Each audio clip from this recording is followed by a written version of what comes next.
सभी साथियों को नमस्कार, गुड मॉर्निंग, सुप्रभात। जल्दी से जुड़ जाइए। साथियों, मैं लेकर आया हूँ आपके लिए आज टेस्ट सीरीज नंबर 15। ये संपूर्ण पाठ्यक्रम पर आधारित है। और साथियों, आज क्या होगा, आज आप में कितना टैलेंट है आप में, ये परखा जाएगा। तो चलिए साथियों, जल्दी से स्टार्ट करते हैं बिना समय गंवाए। जल्दी से स्टार्ट कर देते हैं। आज का पहला प्रश्न आपके सामने पेश है। देखो क्या है पहला प्रश्न। तो पहला प्रश्न साथियों पेश हो चुका है आपके सामने। पहला प्रश्न आ चुका है। देखो क्या कहना चाहता है पहला प्रश्न साहब आपसे ये कहना चाहता है कि, थोड़ा छोटा कर देता हूँ मैं। पहला प्रश्न आपके सामने आ चुका है। देखो ये प्रश्न नहीं कहना चाहता है साथियों, ध्यान देना इधर। ये प्रश्न क्या कहना चाहता है, ये प्रश्न नहीं कहना चाहता है कि एक बालक किसी लड़की को देखकर विचार करता है। साथियों एक बालक है, बालक हमने बताया एक लड़का है वो किसी लड़की को देखकर विचार करता है कि मैंने इससे कहीं देखा है। वह कौन सी अवस्था है। तो साथियों प्रश्न समझ में आया आपको। एक लड़का है किसी लड़की के को देखकर ये सोच रहा है, विचार कर रहा है कि मैंने इसे कहीं देखा है। तो ये कौन सी अवस्था है, ये जल्दी से मुझे इसका आंसर बता दीजिए, कौन सी अवस्था है ये। तो साथियों इसका करेक्ट आंसर जो होगा ना, इसका करेक्ट आंसर होगा ऑप्शन नंबर 3, अर्धचेतन। जिसका भी ऑप्शन नंबर 3 है बिल्कुल उनका आंसर सही है। ऑप्शन नंबर 3 जो होता है ना, अर्धचेतन। मतलब कि अर्धचेतन में एक ऐसी बात होती है जो हमने उसको पहले याद की हुई होती है। अर्धचेतन का मतलब क्या होता है साथियों, कोई बात हमने याद की हुई है लेकिन वो हमें अभी याद नहीं आ रही है, तो हम उसके बारे में सोच विचार कर रहे हैं याद करने के लिए। जैसे कि ये प्रश्न ऐसे भी आ सकता है, एक रीट का विद्यार्थी, पहले उसने बहुत अच्छी पढ़ाई की और अब वो रीट की परीक्षा देते वक्त ये सोच रहा है कि ये प्रश्न मैंने पहले कहीं देखा हुआ है या इसको मैंने पहले कहीं पे पढ़ा हुआ है, कौन सा है। तो अर्धचेतन का है साथियों। समझ में आया कि नहीं आया। प्रश्न नंबर पहला ये हो गया। प्रश्न नंबर दूसरा मैंने आपको बता दिया। देखो अब साथियों इसकी क्या करते हैं हम, व्याख्या। अब इसकी व्याख्या क्या होगी साथियों, ध्यान देना। इदम और अहम जो ये है ना, ये क्या है। तो ये जो है ना हमारे, ये व्यक्तित्व निर्माण के सिद्धांत जो दिया था ना सिगमंड फ्राइडे ने, उसके दो भाग हैं। मतलब इदम, इदम को हम इंग्लिश में क्या बोलते हैं, इसको इड बोलते हैं साथियों। इदम को क्या बोलते हैं, इड। और अहम को हम बोलते हैं ईगो। तो ये जो है ना ये पाया जाता है साथियों, ध्यान देना, बाल्यावस्था में। किस में पाया जाता है, बाल्यावस्था में पाया जाता है। ये बाल्यावस्था में पाया जाता है। अहम जो पाया जाता है ना, ये पाया जाता है हमारे युवावस्था में। अहम किस में पाया जाता है, युवावस्था में पाया जाता है। इन दोनों में क्या विशेषता है साथियों इनकी, तो ध्यान देना। इदम को जो है ना, इदम को देखो, ध्यान देना, इदम को और अहम की बार बार प्रश्न आया हुआ है। पहले आप इसका स्क्रीनशॉट लो। मैं एक चीज़ बताऊँ आपको। तो साथियों ध्यान देना, इदम को क्या कहते हैं, इदम को दमित इच्छाओं का भंडार कहते हैं साथियों। क्या कहते हैं, देखो ये लिख रहा हूँ मैं, इसको क्या कहते हैं, दमित इच्छाओं का भंडार। यहाँ पे लिख रहा हूँ मैं, दमित इच्छाओं का भंडार। तो दमित इच्छाएं क्या होती है साथियों, दमित इच्छाओं का भंडार जो है ना, दमित इच्छाएं का भंडार किसको कहते हैं। ये प्रश्न कई बार पूछ लिया गया साथियों, एक बार तो रीट में भी पूछा गया प्रश्न है ये, कि दमित इच्छाओं का भंडार किसको कहते हैं। और ऑप्शन यही होते हैं ऑप्शन भी, ठीक है ना। तो साथियों किसको कहेंगे हम, दमित इच्छाओं का भंडार। देखो यहाँ पे भी द दिखाई दे रहा है आपको और यहाँ पे भी द दिखाई दे रहा है। बताओ द यहाँ पे दिखाई दे रहा है नहीं दे रहा आपको, ये द दिखाई दे रहा है और यहाँ पे भी द दिखाई दे रहा है। देखो ये, तो दमित इच्छा का भंडार किसको कहेंगे, इदम को कहेंगे। यहाँ तक समझ में आया होगा। एक पर्सन साथियों इसमें से ये आता है कि साहब हमें विवाह को मजबूर करने वाला घटक है, कि मतलब हमारे मन में ऐसा कौन सा घटक है जो ये भाव लाता है कि हमें अब विवाह कर लेना चाहिए। तो ये अहम। अहम को किसी याद रखो। देखो हम का मतलब क्या होता है, हमारे परिवार होना चाहिए, हमारा ये होना चाहिए, हमें प्रेम मिलना चाहिए, सब हम से मिल जाएगा। हमको क्या चाहिए, हमको जैसे कि हमको क्या चाहिए, दुल्हन। तो ये याद रख लेना, ठीक। और दुल्हन से क्या आएगा, विवाह होगा। तो साथियों ये बार बार ऐसे प्रश्न आए हुए, दो प्रश्न आए हुए, ये मैंने बता दिया। एक इससे प्रश्न आता है, ध्यान देना कि कौन सा प्रश्न आता है इससे, ये आता है कि इन सब में से सबसे बेस्ट कौन होता है। तो अहम जो होता है ना साथियों, ये सबसे बेस्ट होता है। इसमें शारीरिक और मानसिक क्रियाएं बराबर होती है।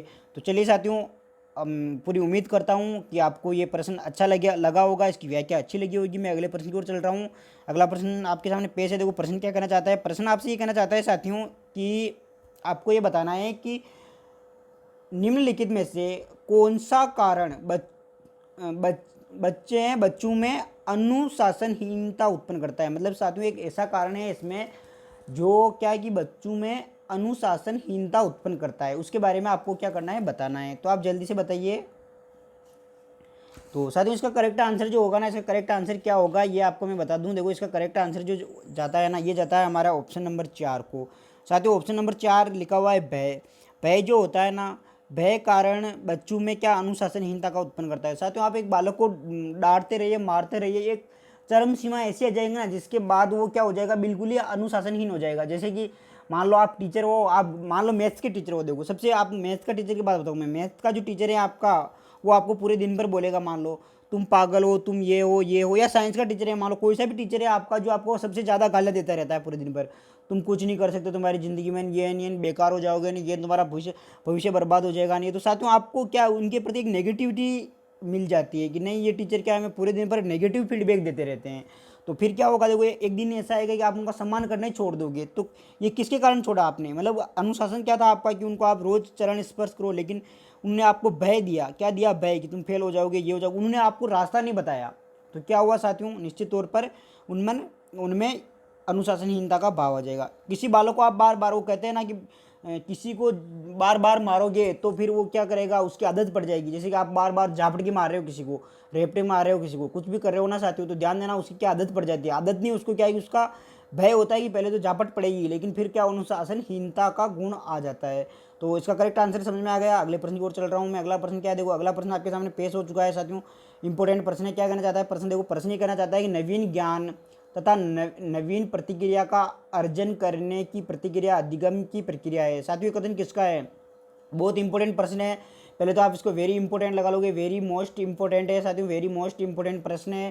क्या कहना चाहता है प्रश्न, देखो पहली चीज़ तो बता रहा है नवीन ज्ञान का, और दूसरी बात बता रहा है कि नवीन प्रतिक्रिया का। दो बातें बता रहा है। पहले तो क्या, देखो नवीन ज्ञान है, और दूसरी क्या है, नवीन प्रतिक्रिया। अर्जन का मतलब होता है प्राप्त करना, ही अधिगम प्रक्रिया की प्रक्रिया जो होती है ना, अधिगम प्रक्रिया है। ये कथन है ना साथियों, किसने बताया था, जल्दी से बताइए मुझे। तो ये कथन किसका है, जल्दी से बता दीजिए मुझे। तो साथियों आपका उत्तर आ रहा होगा, बिल्कुल सही है आपका उत्तर, बिल्कुल सही है, बिल्कुल बहुत सारे उत्तर सही है। इसमें करेक्ट आंसर होगा साहब क्या, ऑप्शन नंबर 1, जीन प्याजे। साथियों जीन प्याजे ने ये बात कही थी कि साहब नवीन ज्ञान और नवीन प्रतिक्रिया का अर्जन करने की प्रतिक्रिया अधिगम की प्रक्रिया है। और ध्यान देना स्किनर ने, साथियों ध्यान देना, स्किनर ने क्रिया प्रसोध का सिद्धांत दिया था। इन्होंने कबूतर और चूहे पर प्रयोग किया था। पावलोव ने, ध्यान देना, कुत्ते पर प्रयोग किया था, ठीक है ना। और ये गेस्टाल्टवाद से संबंधित है, कोहलबर्ग, और इन्होंने संज्ञानात्मक विकास का सिद्धांत दिया था। तो मैं अगले प्रश्न की ओर चल रहा हूँ। अगला प्रश्न क्या है, देखो अगला प्रश्न आपके सामने आ चुका है। अगला प्रश्न क्या कहना चाहता है साहब आपसे, जल्दी से पढ़ के बताइए मुझे। प्रश्न क्या कहना चाहता है आपसे, प्रश्न आपसे ये कहना चाहता है कि अनुबंधन स्थापित होने के बाद यदि बार बार मात्र अनुबंधित उद्दीपक ही उपस्थित किए जाने पर अंतोतत्वा अनुबंधित अनुक्रिया बंद हो जाना कहलाता है। साथियों सीधी सी बात है, इसमें आपने देखा होगा कि जो मनोवैज्ञानिक है उन्होंने क्या क्या किया था, देखो जैसे कि हमारे सी एल एल ने क्या किया था, बिल्ली को पिंजरे में बंद कर दिया। तो फिर उन्होंने क्या किया, एक बार तो उसको खाना खा के बिठाया, दूसरी बार उसको भूखी अवस्था में बिठाया, फिर उन्होंने कृत्रिम मछली दी। तो साथियों जानना उस मछली को, उस बिल्ली को पता चल चुका है कि बाहर क्या है, कृत्रिम मछली का टुकड़ा है, मतलब कि ये मछली का टुकड़ा जो रखा था ना, ये कृत्रिम है, मतलब आभासी है। तो इसलिए बिल्ली क्या कर रही थी, बाहर आने बंद कर दिया था उन्होंने। तो इसे बोलते हैं विलोपन। क्या बोलते हैं साथियों, विलोपन, ठीक है ना, विलोपन बोलते हैं साथियों, या विलोप देखो क्या क्या शब्द आ सकते हैं मैं बता दूं आपको। विलोपन आ सकता है, विलोप आ सकता है, या फिर आभासी भी आ सकता है यहाँ पे, या छिप जाना या हट जाना, ये सब आ सकते हैं साथियों, ठीक है ना। तो अगले प्रश्न की ओर चलता हूँ मैं। ये प्रश्न आपको समझ में आ गया होगा। अगले प्रश्न की ओर चल रहा हूँ साथियों में। अगला प्रश्न क्या कहना चाहता है, देखो आपसे अगला प्रश्न साथियों आपसे ये कहना चाहता है कि साहब आपको ये बताना है, आपको क्या बताना है साहब, आपको ये बताना है कि गिलफोर्ड के अभिसारी चिंतन पद का प्रयोग किसके समान अर्थ में किया गया है। साथियों प्रश्न आपसे ये कहना चाहता है कि गिलफोर्ड के अभिसारी चिंतन पद का प्रयोग किसके समान अर्थ में किया गया। तो बताइए जल्दी से इसका आंसर क्या होगा। तो इसका करेक्ट आंसर जो जाता है ना साथियों, बिल्कुल बहुत सारों के ऑप्शन सही आ रहे हैं। तो इसका करेक्ट आंसर जो जाएगा ना सर, करेक्ट आंसर जाता है ऑप्शन नंबर 3 को। ऑप्शन नंबर 3 जो है ना साथियों, ये है सृजनात्मकता क्या है, तो गिलफोर्ड के अभिसारी चिंतन का मतलब होता है साथियों, हम किसी एक बिंदु की ओर क्या कर रहे हैं, जा रहे हैं। पद जो किसके समान अर्थ में किया गया ना, तो ये समान अर्थ में किया गया, सृजनात्मकता के समान अर्थ में गिलफोर्ड ने अभिसारी चिंतन का प्रयोग किया था। ये आपको समझ में आ गया होगा साथियों। अगले प्रश्न की ओर चल रहा हूँ मैं। देखो ये प्रश्न क्यों लिया, क्योंकि इसमें अधिकांश बच्चे ये लगाते हैं, लेकिन साथ ये दूसरा ऑप्शन बिल्कुल गलत है, ठीक है ना। केवल सृजनात्मकता का ही लिया था उन्हें अभिसारी चिंतन से, ठीक है। तो अगले प्रश्न की ओर चल रहा हूँ मैं। अगला प्रश्न देखो आपके सामने क्या है, बहुत इंपॉर्टेंट प्रश्न है साहब, क्या कहना चाहता है, तो देखिए इसको। प्रश्न ये कहना चाहता है साहब, अंतर्मुखी व्यक्तित्व एवं बहिर्मुखी व्यक्तित्व का वर्गीकरण किसने किया था। तो ये प्रश्न मैंने रिपीट किया है, ये रिपीट मैंने इसलिए किया है कि जो भी मेरे पिछले टेस्ट सीरीज 14 टेस्ट सीरीज में सोल्व करवा चुका हूँ जो कि संपूर्ण पाठ्यक्रम पर आधारित है, वो किस किस मेरे साथीगण ने देख ली वो मेरे को अवश्य कमेंट करके बताइए। देखो कमेंट करने का तरीका क्या है, आपका स्कोर लिखोगे, स्कोर में से जैसे कि मान लो ऊपर तो वो लिखना है जितने आपने सही प्रश्न है, कुल में से कितने प्रश्न सही हो रहे हैं साथियों, ठीक है ना। सबको आता है, ये चीज़ बताने की ज़रूरत नहीं है। तो आप मेरे को जरूर स्कोर जरूर बताओगे आपके कितने हो रहे हैं, ठीक है ना। इससे मैं एक बहुत ही आपको बड़ा ऑफर दूंगा इसको। साथियों ध्यान देना, आप मेरे को स्कोर बता रहे हो, ये सब मैं नोट कर रहा हूँ। इससे मैं आपको एक बहुत बड़ा मतलब आप मार्गदर्शक यानी एक दिशा दूंगा कि आपको किस दिशा में मेहनत करनी चाहिए। इसलिए आप स्कोर जरूर बताइए मेरे को, ठीक है ना।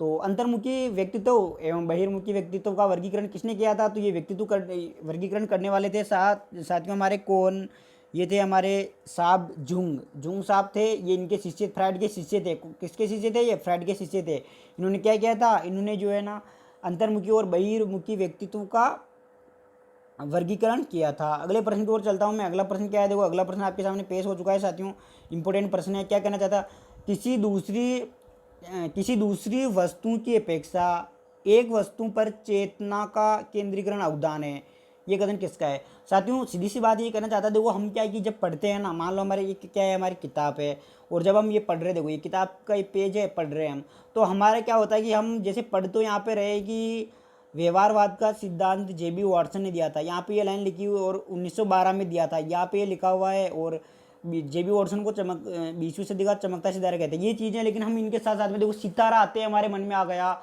आसमान में सितारे होते हैं, तो साथियों एक चीज़ पर फोकस नहीं कर पा रहे हम। जेबी वाटसन आ गया, व्यवहारवाद, तो उसका व्यवहार अच्छा नहीं है, उस लड़की का व्यवहार बिल्कुल ख़राब है।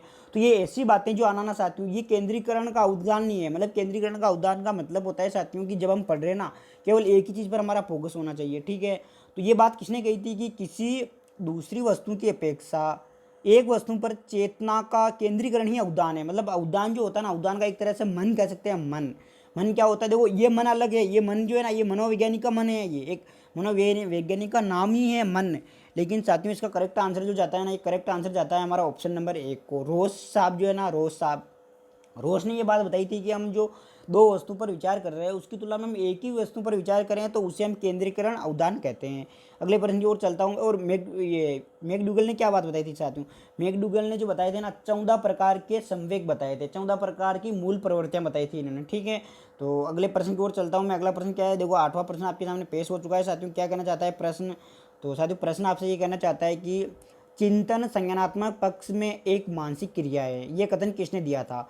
साथियों मनोविज्ञान में ये कथन किसने दिया था, इतने प्रश्न आते हैं ना कि हमारी अक्ल काम नहीं करे अगर सही देखें हम तो, कि ये कथन किसने दिया था, ये कब हुआ था, ये कैसे हुआ था, मतलब कि दिमाग काम नहीं करे। मनोविज्ञान में इतने तथ्य हैं साथियों। तो ये क्या कहना चाहता है, देखो चिंतन संज्ञानात्मक पक्ष में एक मानसिक क्रिया है, ये कथन किसने दिया था। तो ये कथन दिया था हमारे, जिनका नाम है आप मेरे को जल्दी से बता दीजिए। तो ये कथन दिया था हमारे रोज साहब ने। रोज साहब ने क्या कहा था, रोज साहब ने ये बात कही थी साथियों कि रोज साहब ने ये बात कही थी कि चिंतन जो होता है ना, चिंतन यानी सोचने समझने विचारने की जो क्रिया होती है ना, ये संज्ञानात्मक पक्ष में एक मानसिक क्रिया है, ठीक है ना।